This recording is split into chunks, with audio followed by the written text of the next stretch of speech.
Hey guys, probably should have mentioned up front, Topher won't be joining us this week. That's okay. He will be back next week. Nothing crazy going on, just busy schedules. Anyway, hope you enjoy the episode.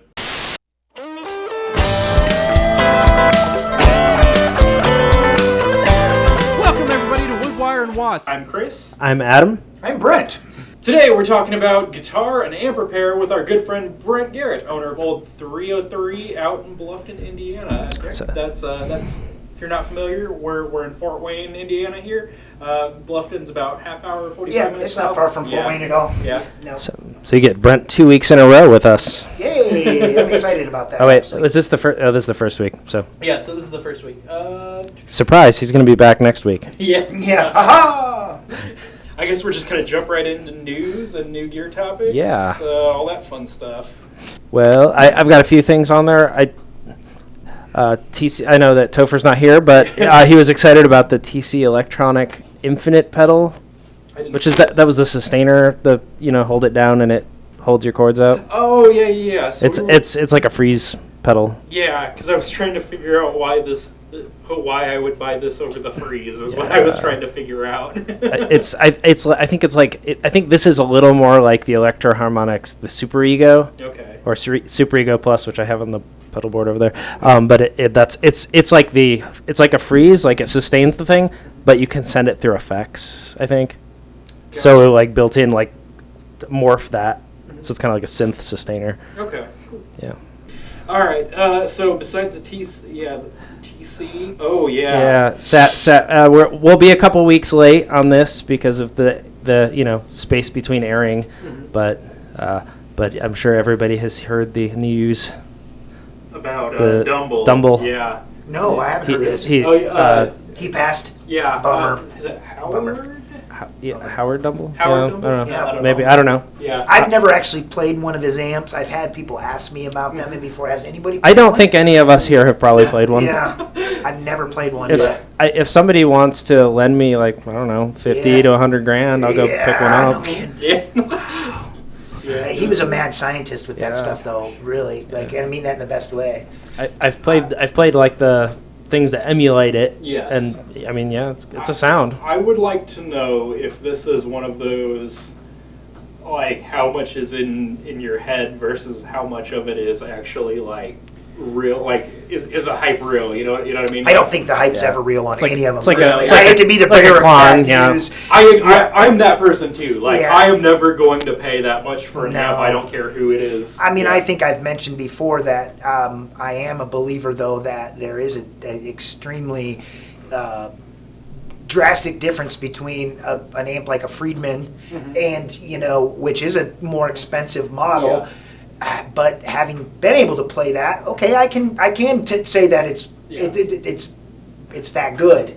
But man, some of the money they get for vintage, I just can't. Yeah, and the vintage market is where I'm really getting at. Like, I understand, like, so I think we've said on here before, like, Adam and I have come from the classical world. I don't know if you've done classical guitar at all. I have not. Okay. No. I was actually a brass major, so okay. I played euphonium, which is like a small tuba. Now to get into a low grade euphonium or into a low grade wind instrument, half the time you're talking 4 or 5 Gs. Wow. Yeah. So like, this is one thing I always have to like bring into context for guitar players. Like, every other instrument out there, paying 5 to 10 grand is not. Oh yeah, I can see that. You know what yeah, I mean? Certainly. The difference, though, I think, is also if you're like a serious like brass player, right, mm-hmm. and you get that gold ticket instrument, right, you probably don't have 8 different ones to do 8 different things that are all costing 4 or 5 grand each. A trumpet player, Yeah. a trumpet player will have 3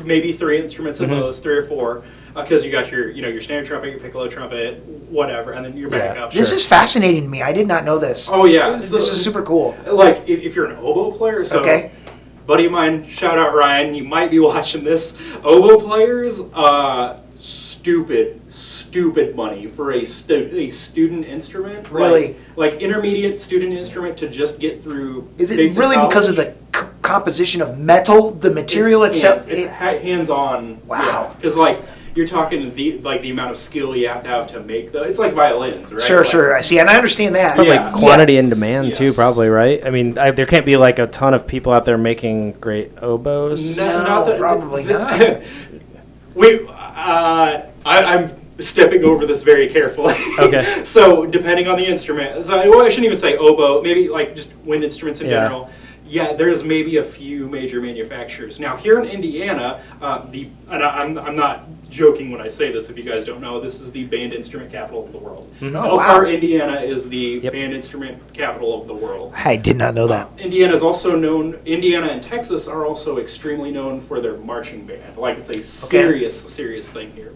Conn-Selmer, which is located up in Elkhart, is one of the bigger for mostly intermediate grade instruments, and they pay like serious. You can get into serious money now. That's really cool, though. That's interesting to know. I did not know that at all. Yep. So we also have Fox for Woodwind Instruments, which is down south, Terre Haute area. Okay. But they're the same way, like Wow, big that's cool. money for clarinets and oboes and that kind of stuff. I ran into that with the violin market just through the shop, and I actually shout out to my buddy in Michigan, Sterling. That he's kind of a picker, but he's known about violins forever. So he's always telling me these things, and over the course of years I learned. But a violin. There's people that mortgage their homes and their lives for a concert violin. $50K for if you're a professional violinist. That's insanity. And considering how much we play, like the three of us, you guys more so than I do most of the time. I wouldn't see that big of a deal. Like, yes, it's a lot of money. Dropping $3,000 on an amp isn't out of the question. Well, no, and I guess I've always said this. I forgive me if I'm not allowed to say it, but I'm too poor to play shit or buy shit. I mean, I would prefer to buy one or two really good pieces of gear that I know I'm not going to have to ever replace. Yeah. So I get the idea of spending that kind of money, but I think at a certain point too, you're paying for a status symbol then, right? I mean, it's that bell curve, right? Like how much better are you getting for how much money? And that's where I think that like something like a Friedman or a hand-wired Marshall or some of the Supro stuff's really good. All those amps, probably, I don't know if the discerning ear could tell the difference. Yeah. You know what I mean? Like, yeah. And the other thing is, like, it comes down to common sense financial stuff. If you're making enough money off of what you do, sure, that's a tax write-off. Sure, absolutely, very much tax write-off. Yep, I make some. But I do get it. I mean, we have a drum set that I have a 1964 Ludwig mahogany 3-ply kit. It's maple, mahogany, maple, or I'm sorry, the other way. Maple, mahogany, maple, or did I say that already? And I'm just, I think I did. But either way, the interest that drum kit, if you were to buy the equivalent new from Ludwig, it's their collector series. They only made 1,000 for this. You know what I mean? And I think one of the bigger local music stores around here sells it for close to $3,500. And so I was able to find this kit and, get my hands on it and do my magic, and it really does sound like, you know what I mean?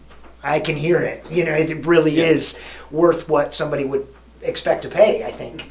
So that's also like $3,500 is still not the stupid amount of money. Exactly. I couldn't imagine spending $50,000 on an instrument. Yeah. And that seems to be not out of the question in the classical world. So I won't say names. One of my friends, when he graduated college, he went off to play in the Marine band. Yes. I'm a former Marine. Okay. Yep. I'm a former Marine. And that's a big deal for brass players, because that's one of the ways we make cash as performers. Absolutely. And I think 8 G's is what he spent on his I wouldn't be surprised. Yeah. And then that was middle of Interestingly, the road. did you know that the Marine Corps band, unless you're in the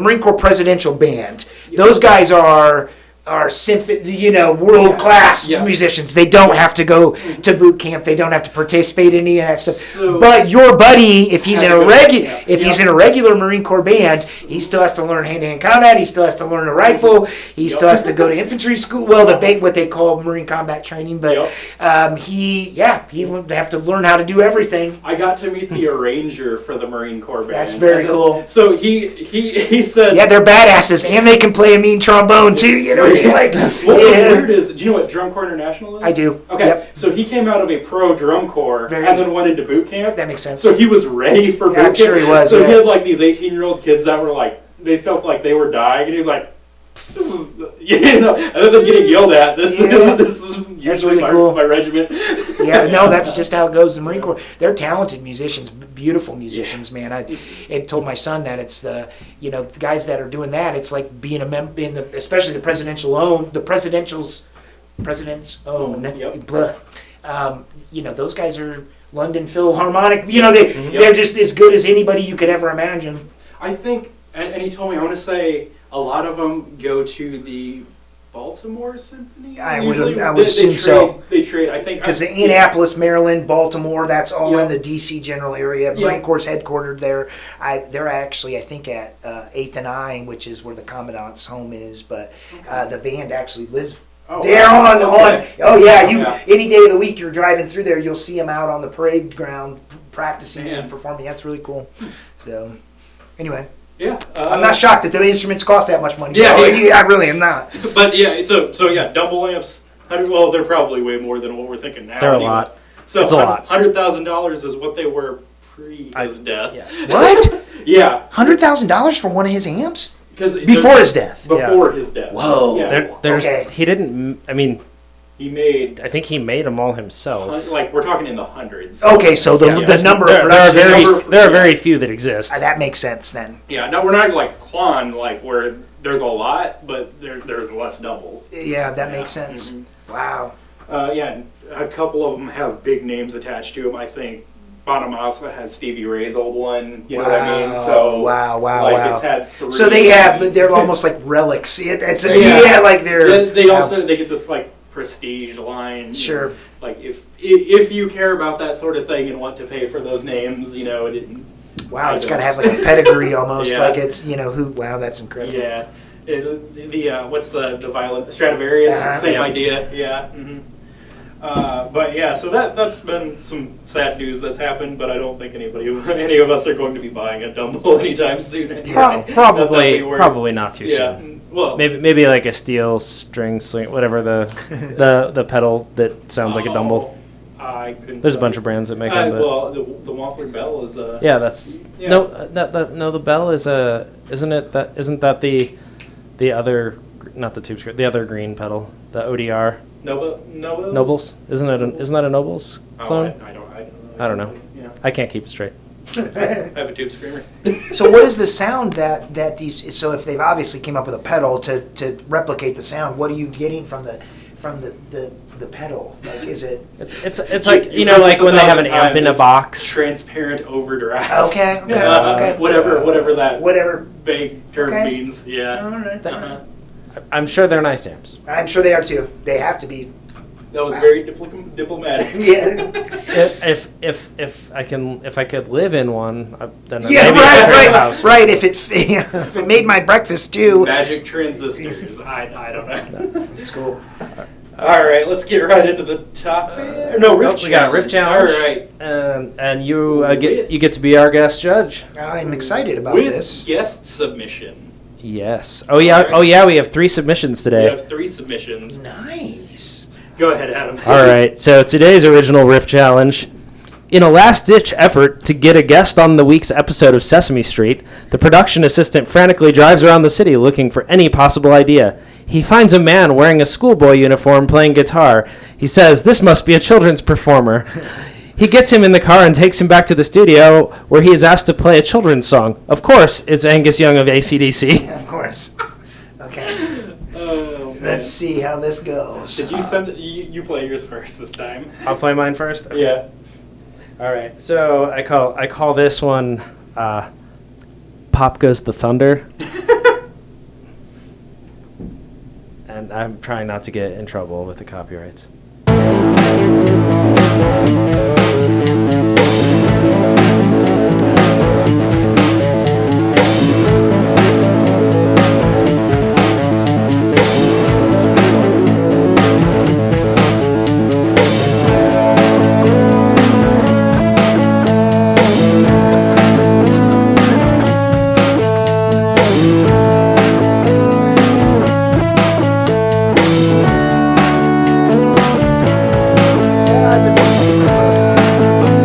Pop goes the weasel. Yeah. Okay. That was good,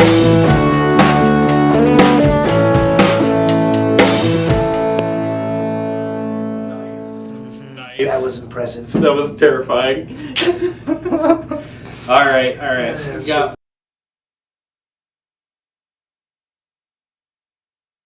Man, I am the worst at storage.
We're still gonna hear yours. Yeah, but holy shit. Yeah, you won. Yeah. That was good. I'm glad I got that. I was not expecting the actual melody from. No, I wasn't. That wasn't the melody. Never mind.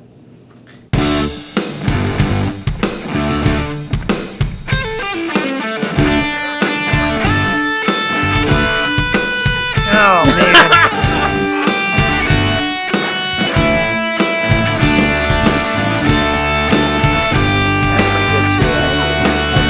I see you went the same route as I did.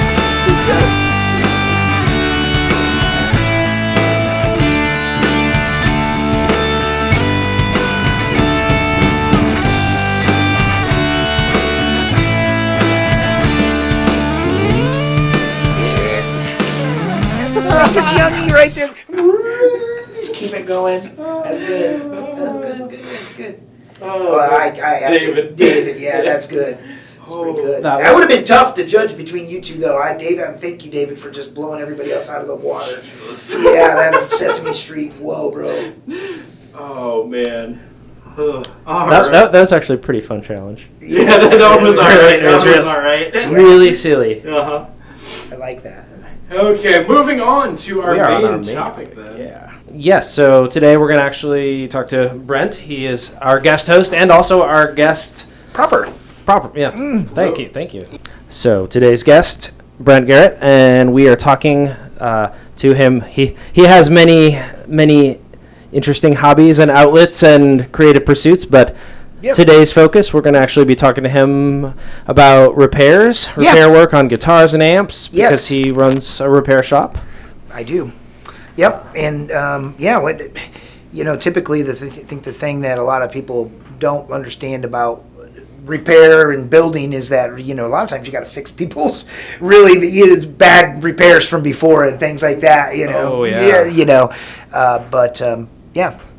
So I know you're jack of many trades, like we said, like running studio, playing band, you do film production, all the repairs, all that stuff. So how'd you get started? How'd you get started in music? So I played music as a young man. I wanted to be in a band when I saw Smells Like Teen Spirit. I was like, I got to do that. I want to play a pep rally like From Hell like that. But got into guitar. I actually quit playing music for a really long time while I was in the military, and so it wasn't until I got out of the military that I kind of picked music back up again. So I had a real big break in there, but our family's always been very musically directed. When I got retired from the military, I went to work professionally doing backline, and then actually got hired to work for some national acts, Loverboy. Everybody's working for the weekend. Yeah. So worked for them for several years, guitar teching, and lots of other bands nationally. And then I realized I'd spent a lot of time away from my family touring, and I wanted to come home and be around my kids. And so I opened a repair shop and basically took the stuff that I did out on the road for folks and brought it locally to Bluffton area. Right on. So, yeah. What was the first guitar or amp that you ever worked on for someone? I used to work on Paul Dean, my boss from Loverboy.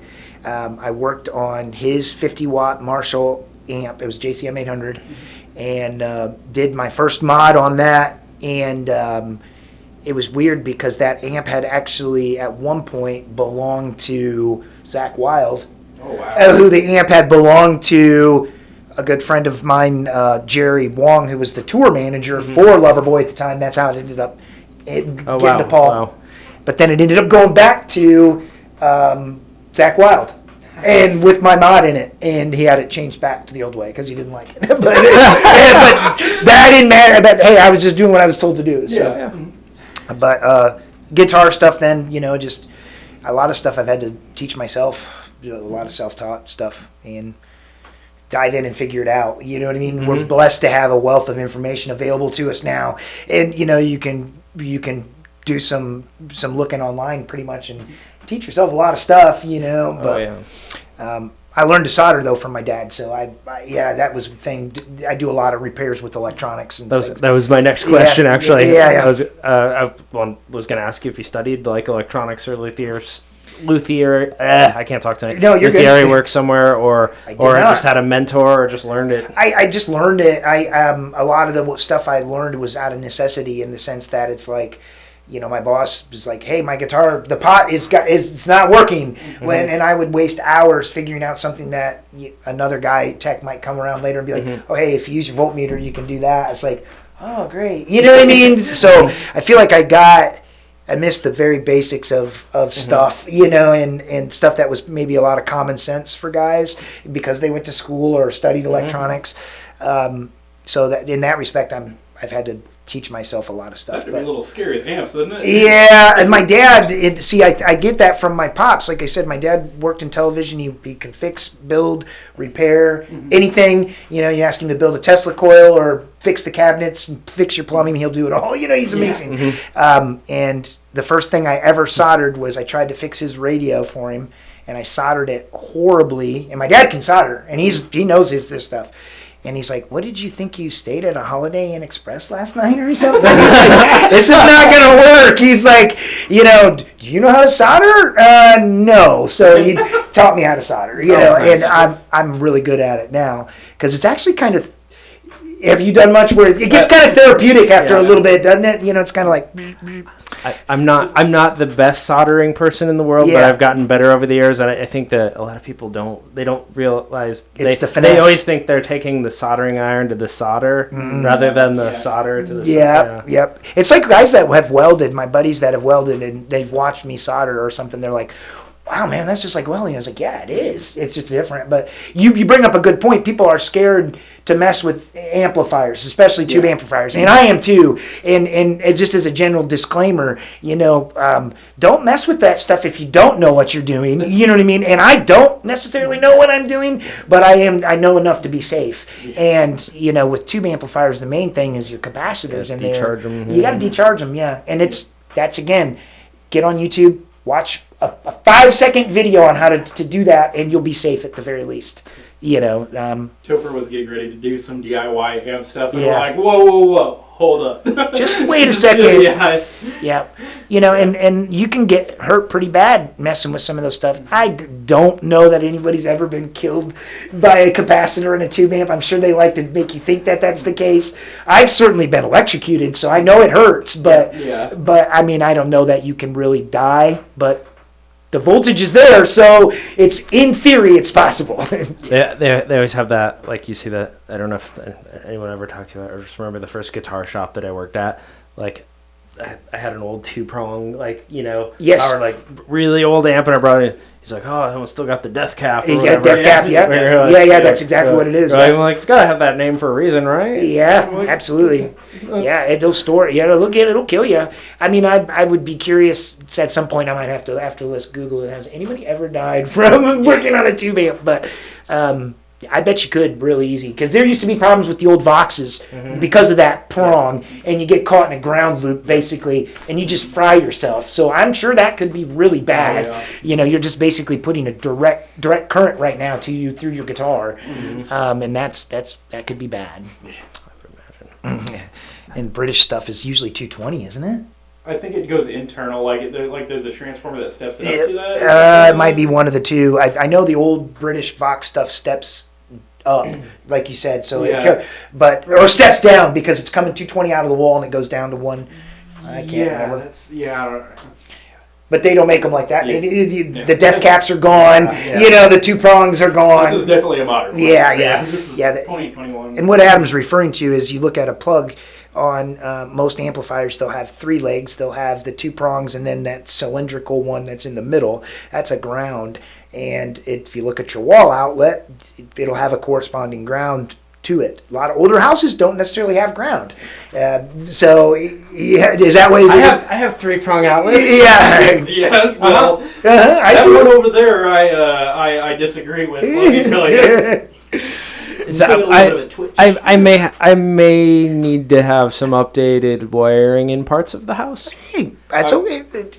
I got electrocuted during a practice. Oh man! Okay, well in that case, yeah. I accidentally smacked his road case with his PA amp in there. Oh, I don't know what happened. Well, like all of a sudden my arms went. Oh yeah. It's like when I got talked into peeing on an electrical fence when I was a kid. That's what it feels like. It's like you're like, oh, this is so bad. Why did I do that? It's like this is terrible. There's a Ren and Stimpy song about that, right? Is it really? No, I know Ren and Stimpy. I was talking about it, but I don't know the song. Don't whiz on the electric fence. Don't whiz on. I'm gonna check that out too. Oh yeah, I got talked about that. Man, that was like what just happened to me. That was so happy joy. I know that one. Happy joy. Not after the. Not after, yeah. Oof. No, I think I try the very best when I work on stuff to explain to people. It's like, if it's beyond my skill set, there's people out there that, and through that, at the very least, I can get you pointed in the direction of somebody that's going to help you. Yeah. In our particular area, we don't have a lot of repair shops or too many places where repair work can be done, and it just depends. I think some places overcharge, but you know what I mean. In the same respect, if people are willing to pay it, and it must be that the worth is worth that too. Because I've had that conversation. It's like maybe I don't charge enough for the work and stuff that I do, but primarily I always feel bad. Like somebody brings me a guitar and they're like, "Hey, my son needs a string changed," and you know what I mean. It's one string, and I'm like, I can't charge you a $50 bench fee or something to change a string for you. Yeah. So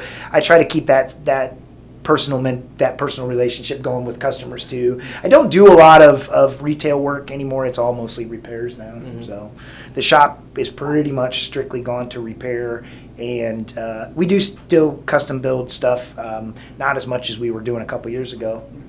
COVID kind of put a spank on a lot of that stuff, That'll do it, yeah. But repair work still seems to be, that you're always going to have, I think. Mm-hmm. Were you guys doing entirely like storefront, or were you guys going off reverb? We were doing storefront. I was down in Bluffton, and I'll have a storefront again. I mean, I've talked, actually, when I moved out of the storefront down there, it was really because we were on complete lockdown. Mm-hmm. And at the time, I was putting enough.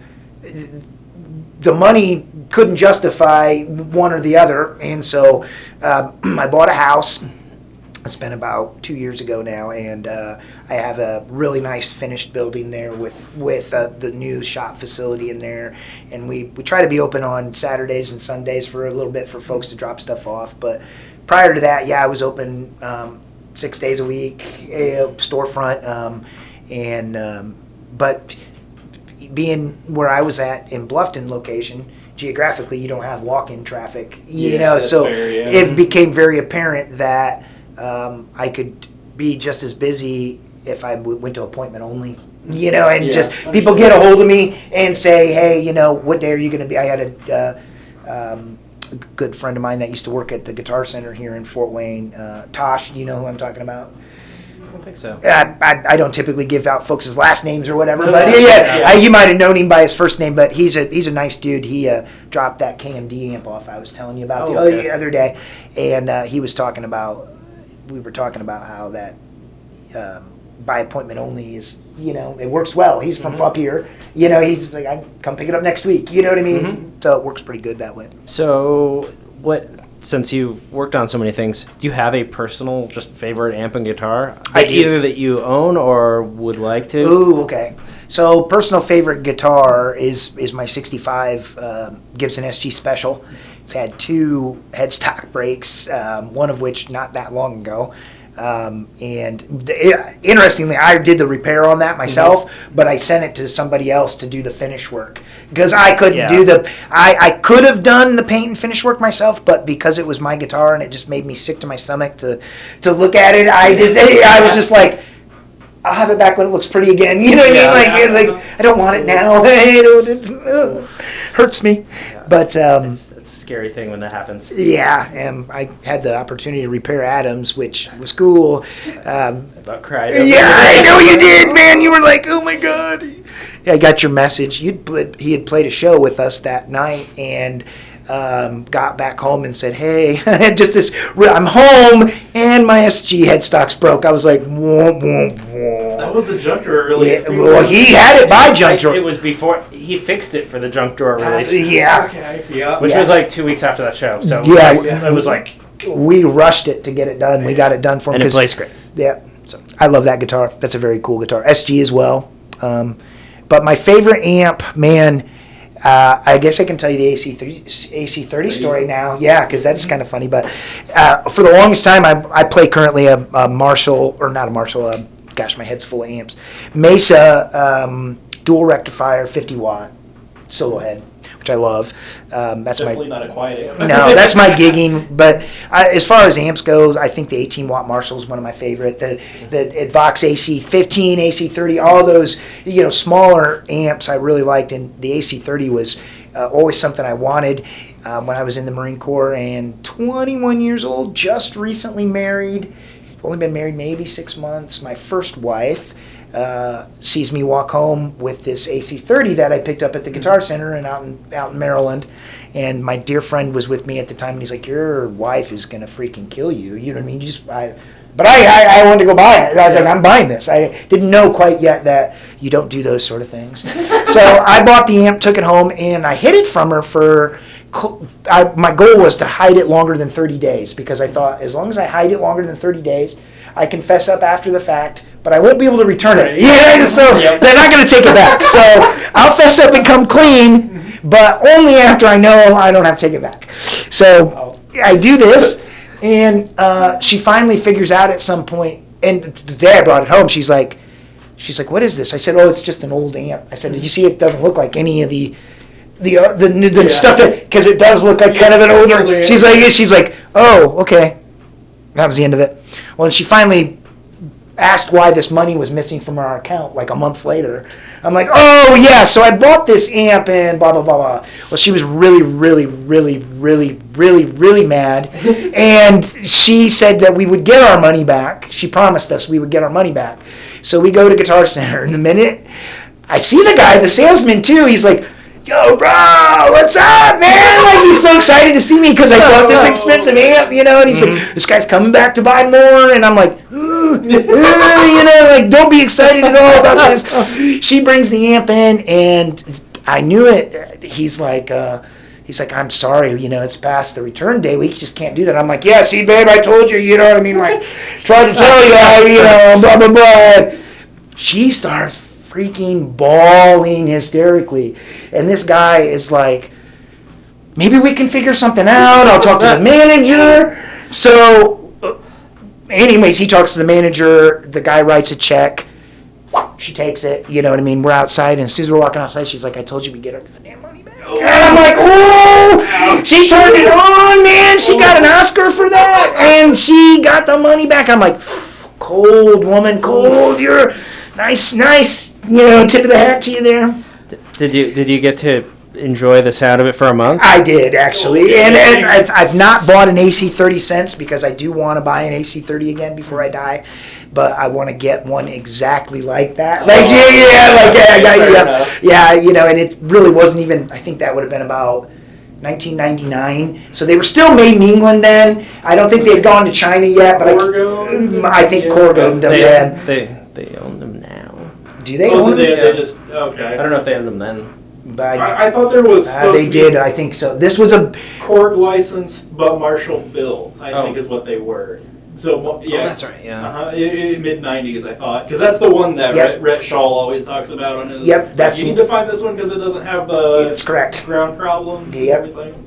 This was 96 to 99 time frame. I think I bought that amp in 99, so I know specifically what amp it is, and if I see it again, it's like, okay, I'll get one. Yeah. Well, I'm not actively looking for one either, but just say it. At some point, I'll have another one. Yeah. But that's probably my I don't know, I have affinity for Marshalls and Vox, those British amps. Like the British amps. I do, yeah. Yeah. All right, I've got one last question on the roster, and this is so advice from you for anybody listening that gets interested in learning to work on their own gear of some kind. Yeah. What kind of advice or direction would you point them in? I would tell them that Stu Mack sells a couple books that are what is it called? The Guitar Repair Guide. Is that what it is? It's kind of the Bible of luthiers. If you guys get a chance, look, you'll see it right away. You could put it in the show notes, but I think it's called the Ultimate Guitar Repair Guide. And I know Wade, the guy that runs the guitar gallery here at the local Sweetwater facility, says that his guys, they swear by it. And on the road, it was the Bible. And that book can tell you anything you need to know about doing anything, as detailed or as complicated as you want. I highly encourage you to learn a little bit about, if you're into amps and pedals, learn basic schematic stuff. Learn how to read schematics. I can't read schematics yet. I've been teaching myself. It's literally like learning a different language. Just like guys that can read music. I'm sure you guys can chart and read music. I can read music, but I have to sit down and really work. I can't read it like a musician can read. My son is a musician. He's was in marching band, and he's going to school at Purdue here for music industry, and he can read music. I can't, but I would encourage anybody that wants to mod a guitar, a pedal, especially an amp, learn how to read the circuit, because that's going to tell you everything. And but there's ways to cheat that. You can look up the circuit online and look up different diagrams. You know what I mean? Just do your homework. We have tons of tools available to us to find stuff. But find an old guy. That's what I had to do. Find an old guy or somebody that that does it, and it doesn't necessarily even have to be on instruments. If there's guys that do ham radio stuff, chances are they probably know how to tweak circuits and stuff too. You'd be surprised at the old guys that were in the military that worked on radios and things like that that are a huge source of audio knowledge that's going away. It's going away. We won't have it always. So interesting tie in there. Yeah. Joe Walsh is a big ham radio guy. Is he really? Yeah, I love Joe Walsh too. I have to look up the title. Interesting tie as well. There's a ham radio podcast, and it has a very similar name as our podcast name. See, in my other realm, this would be called a synchronicity, and I would but that's very cool. No, I really do. I think that that was the big thing that got me inspired about doing this stuff. Anything I've ever done, I've either taught myself how to do it or asked people, and then equally been willing to share that information with other people too. It's like, if you're going to spend time teaching me something, I can't be selfish and not pass it on to somebody else too. And I think that's where, if you're into this stuff, just ask around. You're going to find somebody that's into it too. And then just, if they're good people, gravitate to them, because they'll want to share their knowledge. They'll want to share it with you. That's always the big joke, that repair shop guys, don't exchange information. You know, there's a couple repair guys that call me to do their repairs, just like I mentioned. I don't do I sent my guitar off to another repair guy that's a fellow guy because I know he excels at it, you know, and so yeah, find those people. They're out there. Cool, thank you. Yeah. I got nothing else on there. I really enjoyed this, guys. Thanks very much. Thank you. Yeah, love to get you on another show with us too sometime soon. For sure. Fun. Well, guys, we moved through that one a little bit quick, but that's okay. Next week's topic, we'll be talking about amps, specifically the big three: Fender, Marshall, and Vox. So be ready for that. Vox. We'll also have Brent back. Like I said before, we record two of these at once. So we'll also have Topher on that one. Yep. We're all wearing the same shirts, so they figure out. Yeah. Speaking of shirts, we now have merch. We have Woodwire and Watts t-shirts. We have a Teespring store, so you can get shirts, coffee mugs. I don't know what all Topher put on there, and I'm kind of afraid. There's all kinds of fun stuff. Yeah. So check that out. If you're on YouTube, hit like and subscribe. Do all that fun stuff. If you're on the audio side as well. Yeah, our Patreon is up and live as well. Check that out. Links in the description.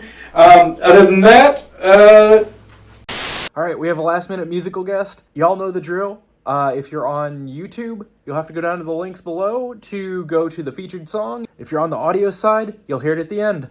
Thanks, guys. Hey there, folks. I'm Jess Jones. I'm a singer-songwriter outside of Indianapolis, Indiana. The featured song today is a song called 210.